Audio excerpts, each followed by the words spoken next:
Ahoy there, YouTube. Gonna be working on the 84 again here today. Unfortunately, she's developed a bit of a rowdy oil leak as of late. So unfortunately, as of lately, this car's been leaving reasonably sized puddles all over the ground wherever I park it. And just looking underneath this engine bay, everything's completely covered in oil. I can't really tell exactly where it's leaking from. It looks like it's somewhere in the front right here, judging by the fact that it's all slung over there. But I can't tell 100% for certain because it's completely covered in crap. So I'm going to show you a little bit of a method that you can use to find oil leaks quite a bit easier. So I'm going to show you guys my method real quick for finding oil leaks. It involves a really cheap UV light and a quick trip to AutoZone. So let's quick run to AutoZone, maybe get a Monster or a Red Bull on the way, and then see if we can't find an oil leak. Okay, we are finally at the quarter wash. It took a long time to run around and get the stuff that I needed, but I finally got everything. And got the engine bay popped open. I'm letting it cool down. And while everything's cooling down, I'm going to quick run you guys through the products that I'm going to be using real quick on this. And then we'll get back to pressure washing and see how it goes. This is going to be the first thing I use. This is CRC Heavy Duty Pro Strength Degreaser. Obviously, as the label reads. But this stuff is absolutely phenomenal for spraying, like a spray-on degreaser to clean stuff off. You can spray this stuff on and wipe it off with a paper towel. I always just use a pressure washer or a bit of water. Either way, this stuff is absolutely phenomenal. I've used this on several engine bays and stuff like that in the past, and it works really, really, really great. So I'd highly recommend this stuff over anything else that I've personally ever used. That didn't go at all. Yeah, that's kind of decent. Anyway, this is the UV dye that I'm using. So what this stuff is going to be used for is we're going to dump this into the engine crankcase, let the engine run for a little while, and it's going to mix up with the oil. And then after that, wherever the oil is leaking out, it should be mixed with the dye, and then we can shine a UV light on it. And it should glow nice and yellow-green under the UV light.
So now that we got the engine bay pretty well pressure washed off, got the dye added, I'm going to go ahead and close the hood, fire it up, drive it home, and then I'm going to go pull it in the garage. I'm going to check it with a UV flashlight.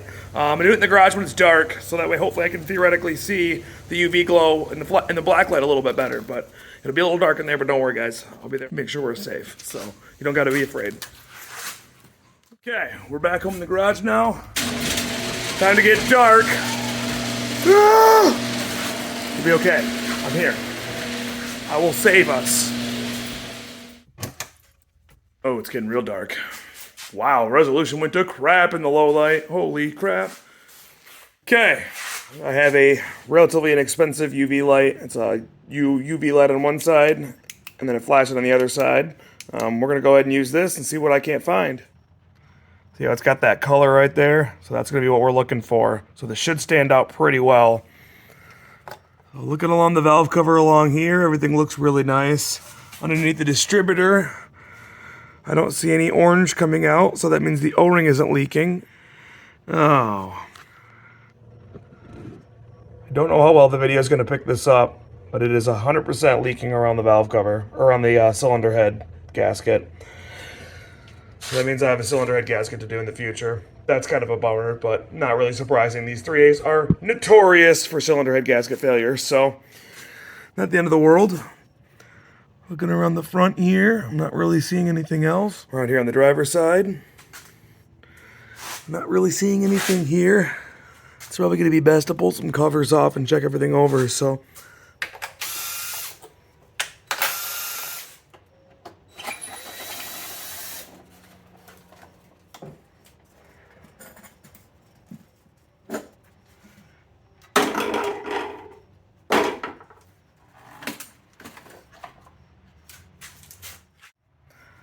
Now we're back over here on the passenger side of the valve cover, looking all along this. Everything's looking really nice. I'm not seeing any leaks. So where the heck am all my dripping coming from? Now there's a little half moon seal on the back of these valve covers that's pretty notorious for leaking. But from what I can see, actually doing pretty good.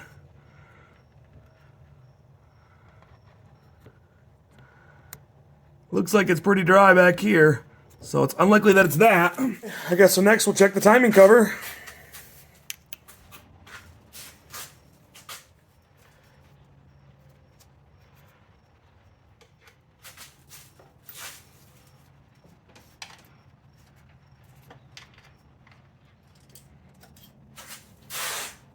Let's get another bolt down here for the timing cover. Boy, this would have been a lot better of an idea to do with a freaking ratchet wrench.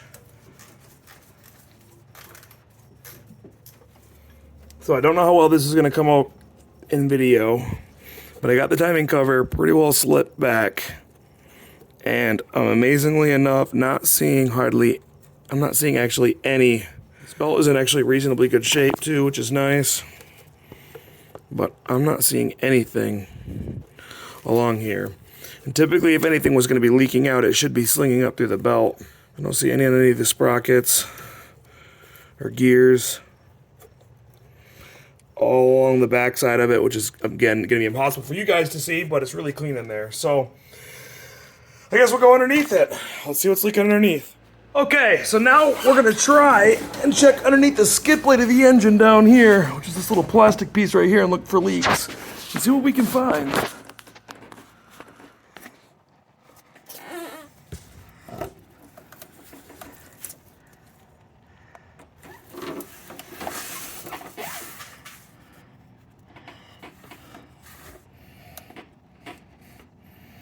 There's a little bit there in the front of the cover.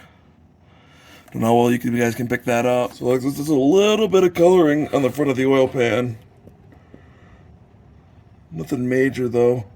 So further underneath the car, we've got a lot of green by this transmission right here. And well, I didn't add any of the additive to the gear oil. So wondering if that's the leak the whole time. But I've definitely been losing it out of the oil, so what else might be leaking? Oh, I think I found the culprit. Hopefully this picks up okay. But looks like I've got a leaky drain plug. So this whole time I've been chasing an oil leak at the top, and it's just the drain plug that's leaking. So that's nice, but I guess that's an easy fix. Hopefully. So this whole time I've been chasing an oil leak down at the top of the engine when it's the drain plug. Oh well, kind of embarrassing, but hey, that dye made it really easy to spot, so that's always a bonus, which I probably could have seen that actually just with a flashlight had I curled underneath it and looked, but I was like, it's gotta be something big. Idiot. Oh well. So, looks like in the future I'm going to be doing a CV shaft seal, and a CV shaft most likely, and a oil change, I guess. Realistically, I'm just going to do an oil change, and then I'm going to put a gasket, some probably non-hardening compound on it. So, that probably won't be that exciting of a video, so I probably won't make it, but I guess if you guys really want me to, leave a note down in the word spot. If you guys have any other tricks or tips that you guys use to look for oil leaks, let me know those too. I'd love to hear from you guys. I'm definitely not a master mechanic by any means, but I enjoy learning. So, I appreciate you guys watching. I'll catch you in the next one. Adios.